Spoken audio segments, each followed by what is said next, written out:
What's so dangerous about black women's sexuality? Well, you all know what I have to start with. Of course. Yes, okay. It's like, how could I give this lecture and not mention Beyonce's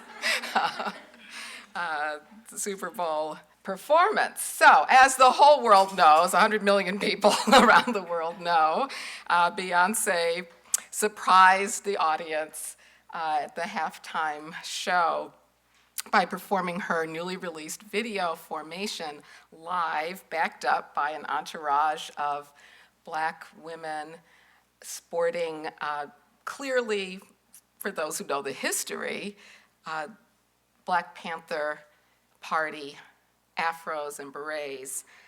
And she also made it clear in the lyrics of her video that she was saluting the Black Lives Matter movement, protesting against police brutality, and also celebrating black culture and black beauty, including her, quote, Negro nose with Jackson 5 nostrils, and her daughter Blue Ivy's baby hair and afro.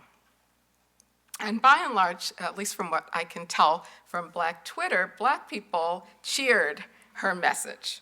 You know, there's a little debate about how radical it really can be as part of a Super Bowl performance, but I think most black people were really proud and happy that Beyonce was as militant as she was.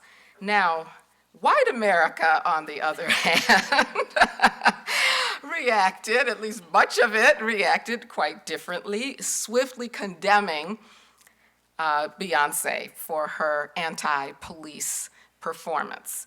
Republican Representative Pete King of New York released a long statement the very next morning criticizing Beyonce for attacking the police.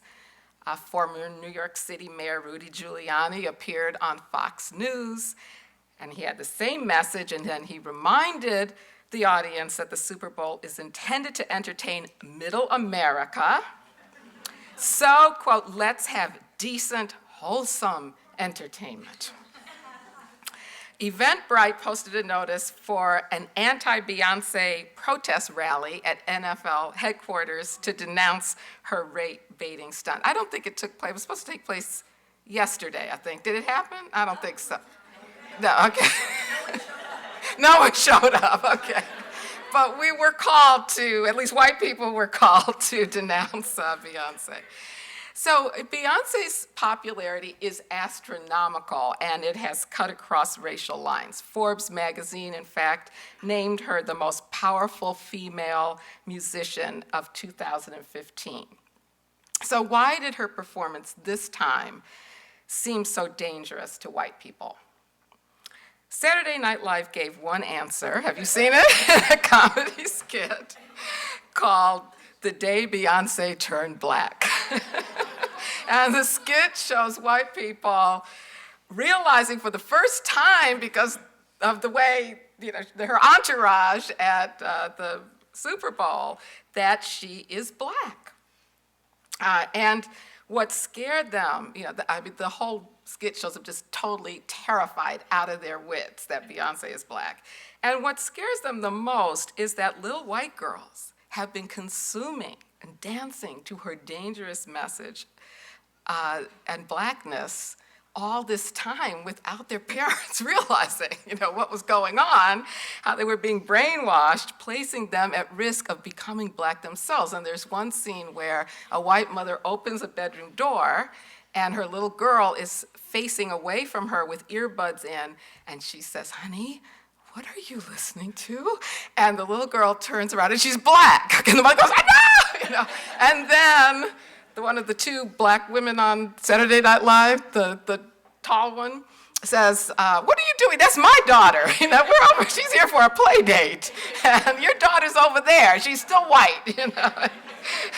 And then, to me, the most telling comment, or most truthful comment in the skit, is two white guys are cowering under a desk when they realize that not only Beyonce, but other female celebrities who've become popular with white people, like Kerry Washington, the star of ABC's very popular Scandal, are also black. And one man says, "How can they be black? They're women." And the other shrieks, "I think they might be both."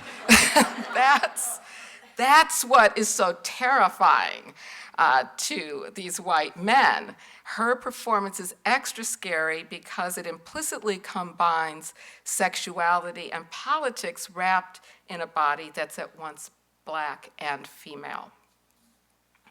A basic premise of feminist thought is that our place in society shapes our standpoint and our politics. Since the slavery era, black women like Sojourner Truth, Ain't I a Woman, have been at the forefront of developing this insight in an analysis of the particular place of black women at the intersection of multiple inequalities of power. In recent decades, black feminists, most prominently Kimberly Crenshaw and Patricia Hill Collins, have theorized this political tradition and called it intersectionality.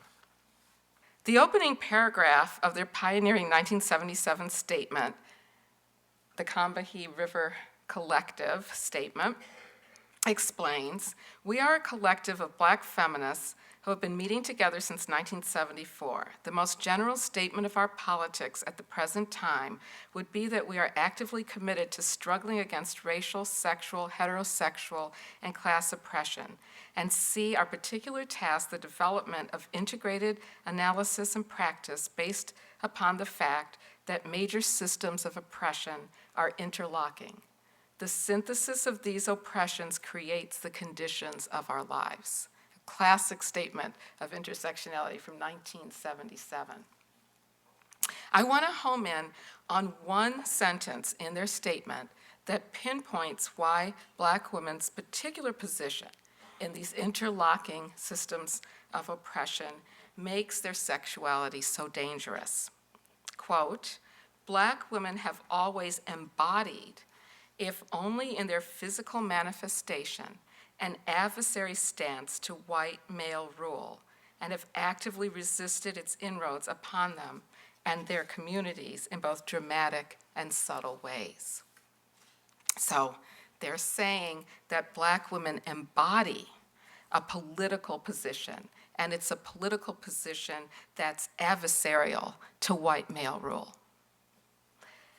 So in this lecture, I want to explore how black women's sexuality poses a threat to white, patriarchal, capitalist regimes, the one that founded this nation and has yet to be eliminated. Policing and punishing black women's sexuality has been crucial to maintaining these regimes and has impeded sexual liberation more broadly. In my lecture next week, I'll discuss the second part of the Combahee River Collective's sentence that I highlighted, how black women have resisted intervention in their sexuality and why sexual liberation should start with them.